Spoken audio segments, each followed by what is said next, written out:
Hey guys, welcome back to today's video. Today is Thursday, April 3rd, 2025, and today we are going to be talking about Elon Musk. Now, I'm sure if you've been watching politics closely, you know that Elon Musk has come into the frame as a major Republican presence in the world of American politics. Elon Musk, who bankrolled Donald Trump's 2024 campaign, has continued to make himself known in election after election, as special elections over the past 3 months have required Republicans to raise funds, many of it coming from Elon Musk's bank account.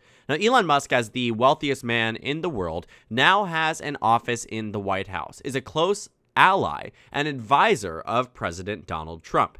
And his name has been associated with the Trump campaign, the Trump White House, and Donald Trump in general, enough to a point where now Democrats are using Elon Musk largely as this point of attack on voters, for voters rather, to see the Republican Party and Elon Musk aligned as one. Now, Elon Musk's approval rating has certainly faced a lot of difficulty over the past year. He used to be approved of by double digits roughly a year and 2 years ago, and now he's in the negative double digits. And a lot of it is because Elon Musk, as someone who isn't an elected official and isn't an elected or even unelected American politician, he's largely seen as this outsider who, with his wealth, has bought himself way into the White House. And that's the way that a substantive portion of the American public views him. But it isn't just about how a substantive portion of the American public views him. It's more of the fact that the White House now sees him as an electoral liability for the months to come and potentially years to come, should he stay as involved as he is today with the Trump administration. Elon Musk has become this point of attack for Democrats, and clearly an effective one. He was one of the main people attacked in the Wisconsin State Supreme Court race, despite his name not being on the ballot. As a result, the Democrats won handedly in the Wisconsin Supreme Court race by a margin of 10 points. This is a state that Donald Trump won in the last presidential election. And it matters to the extent at which it drove up turnout on the Democratic side. This turnout rivals that of the 2022 midterm elections, the highest turnout we have ever seen by percentage and raw vote number of any of the Wisconsin Supreme Court races in Wisconsin history.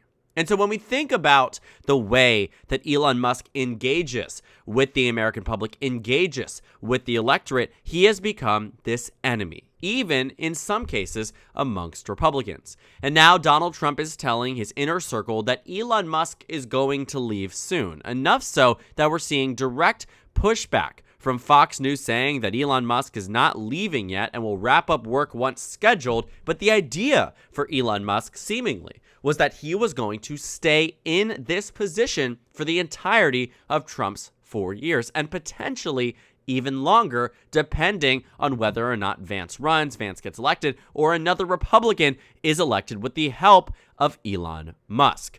Now, I think that it is going to be very interesting to see how Trump and Elon Musk navigate this very interconnected relationship, where the power from the 24 election largely came from Elon Musk owning Twitter, right? Elon Musk being involved with fundraising and contributing large sums of money into the election race itself. Elon Musk himself being worth over $300 billion is the richest man in history, really, at least modern history. And it comes down to really just a battle amongst the GOP. If Elon Musk is willing to freely leave this Trump administration, he may do so. But it looks like Elon Musk wants more involvement, whereas the Trump team is starting to realize that with that additional involvement, now everyone talking about the fact that if all these things are blowing up in Elon Musk's face, you have to understand that where we are is only self-inflicted by Elon Musk. Not necessarily because Trump, is so closely associated with him. Elon Musk chose to be so involved in American politics. Elon Musk chose to be this involved with the White House. And if he is proving to be someone that this administration cannot proceed forward with his involvement because of how unpopular he's getting, that's when you cut ties from him. That's when you decide to move forward. But it is that financial contribution level that Elon Musk has and the authority that he has with that makes it very difficult to do anything, deciding to ice him out in any type of way because of how much Republicans really are dependent on his wealth for victory. So what I saw in Florida and what I saw in Wisconsin was a very, very early indicator. Do we remember back after Roe v. Wade was overturned? We had our first set of special elections actually in the lead up to the Dobbs decision that actually went quite well for the GOP. They flipped a Biden plus 15 district. They flipped, pretty substantive races in Virginia and across the country. It was monumental, right? The Republican Party's ability to build up, and in their case, right, build back better, looking at what they were able to do in 2021 and early 2022, was nothing shy of what was expected to be a pretty substantive Republican landslide that coming midterm election. But it wasn't a landslide, was it? When you look at the 2022 results, I am reminded the Republicans only picked up in 2022 10 seats in the House of Representatives. For contrast, in 2010, Republicans picked up 63 seats from 2008. Just take a look at this difference in composition and difference in blue versus red on the map. And it wasn't just ending there either. 4 years later, Barack Obama would find himself unpopular again, and the voters would reward the Republican Party, giving them the largest majority the Republican Party has had in the 21st century, 247 to 188. Democrats had less than 190 seats. Republicans were demolishing across the country. At least today, the map stands to be a lot closer for Democrats and absolutely within reach in the next cycle.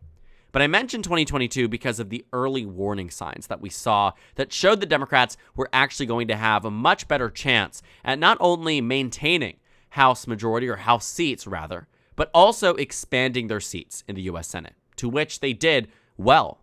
In 22, we saw some special elections unfold before the regularly scheduled elections that showed that there was going to be a bit more on the Democratic side than what they could have hoped. Looking at the elections that were held post-Dobbs decision around June of 2022, the Texas 34th race was the last one for Democrats there, where they saw a victory of roughly 5 points. This was a very strong Democratic district previously.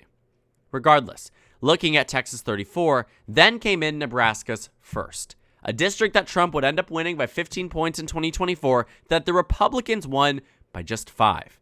In Minnesota's first, a district Trump won by double digits, Republicans would win by just 4. In Alaska at large, a district that had not been held by anyone besides Don Young, may he rest in peace, right, passed away, not anyone by Don Young, since Roe v. Wade was put into law. Last time Democrats held this Alaska at-large seat had been decades, in fact, half a century before. And when you take a look back, the last time Democrats held the Alaska at-large seat was right in the year Roe v. Wade was put into law, or right before Roe v. Wade was put into law. And so 50 years of that. Eventually, when Don Young unfortunately passed away, the Democrats won back that seat for the first time in 50 years. The margins here, the results of these special elections showed Democrats that they were going to do better in the upcoming elections. And Republicans had to change tune. They at least had to massage some of their abortion messaging, whereas previously it was expected that Republicans were pro-life, but largely to no avail. Roe v. Wade was law of the land, and no Republican was going to change that until Donald Trump did.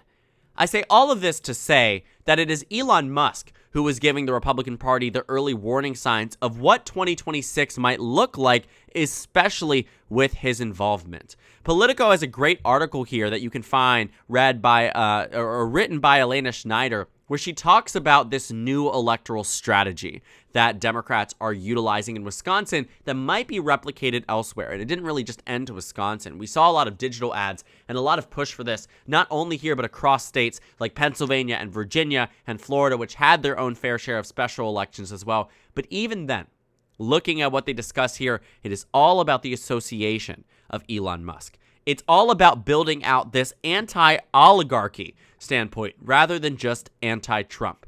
It gives Democrats a new scapegoat in the truest sense, right? A scapegoat, that's not the right word for it, a new prime target. Someone who has 100% name ID like Donald Trump does, in a way that Marjorie Taylor Greene does it, in a way that Lauren Boebert does it, in a way that Mike Johnson does it. Elon Musk is well known. Probably 90% to near 100% name ID across the nation. And here's what they run. Quote, Elon Musk, not Donald Trump, is out of control. And now the power-hungry billionaire is unloading millions to buy the Wisconsin Supreme Court. Elon Musk's super PAC put forward nearly a combined $20 million, according to some. And when you're looking at just this alone, they cited just the $7 million that the Musk-backed super PAC put forth in the race. And then they continue. He knows corrupt politician, insert Republican politician, Brad Schimmel is for sale and will abolish the checks and balances that protect us. Democrats are taking the glove off, at least in some regard, with Elon Musk. And it is ad after ad after ad of including Elon Musk's name that does damage to the GOP and does damage to people like Brad Schimmel, where the association is enough to do them in. Brad Schimmel, which we saw in polling, had name ID of maybe 70-80% across the state, even with so much money in the race. But you know who had and has higher name ID just by nature of what we know nationally and statewide? Donald Trump, Elon Musk, and that's pretty much it on the Republican side.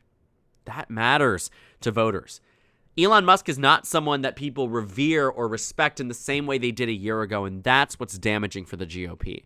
That Elon Musk, who was heralded as some man who was going to be the next Steve Jobs and save society in essence and get us to Mars, has now come down to being characterized as a power-hungry billionaire tyrant. That's the way that it's being maneuvered and massaged amongst voters. And believe it or not, it's landing. And Democrats are likely going to learn from this, that this works. And the Trump administration is learning too that this works, which is why they want him out. Elon Musk becoming a political liability is the worst thing that could happen to Elon Musk. And arguably, this early on catching it is a great thing if Trump was to act on it. But the power is balanced in a way I've never seen before between a president and a private citizen. And that's what's interesting about it all. That it is this dynamic that makes it so axing out Elon Musk is not as easy as firing Rex Tillerson, and this Trump White House is realizing it. They're realizing that the extent at which Elon Musk is baked into Republican politics, in terms of supporters of Elon Musk and supporters of Donald Trump, the Venn diagram is so closely becoming a circle rather than anything else. And that is why it is becoming damaging. Because as Elon Musk only remains popular amongst the more fringe groups of the Republican Party, even to a point where his approval rating now is below Donald Trump's for the first time in American history, for Elon Musk and Donald Trump, for there to now be major differences between the two, with Elon Musk more in the negative. There are serious concerns the GOP should have about his involvement in their electoral politics. The question is, does Donald Trump and his White House actually have the authority to move Elon Musk out? And should they do so, will there be electoral repercussions in the absence of the millions upon millions upon millions of dollars that Musk invests in races in the Republican Party? Largely in part because of his association and friendship, if we can put it that way, with the incumbent president, which it looks like as of right now might be short-lived. So thank you guys so much for watching this video. Make sure to comment down suggestions below. Subscribe on the left if you haven't already, and check out the Instagram and Twitter. At the bottom left of the screen, there's also a Discord server for you to go ahead and join. On the screen, there's a video you can watch, and then a playlist for my 2025 second Trump administration analysis videos. Again, thank you guys so much for watching, and I will see you all later today.